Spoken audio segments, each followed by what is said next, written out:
যাচ্ছি, একটুখানি দিদার ঘরে যাচ্ছি, দিদার সাথে দেখা করতে। মা বাবা আসছে, চলো তোমরা ব্লগটা দেখতে। আর হ্যাঁ, কমেন্ট করে জানাবো কেমন লাগছে। তো এখানে সবাই রেডি, বাবাও রেডি হয়ে গেছে, মাও রেডি হয়ে চলে এসছে। তো এখন চলো যাওয়া যাক, তো ওখানে গিয়ে আবার তোমাদের সঙ্গে দেখা হচ্ছে।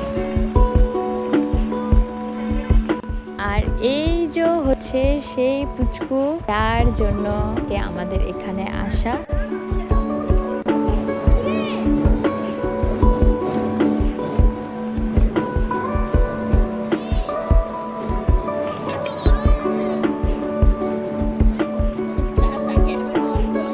আর এইখানে হচ্ছে ওর সব তত্ত্ব সাজানো রয়েছে।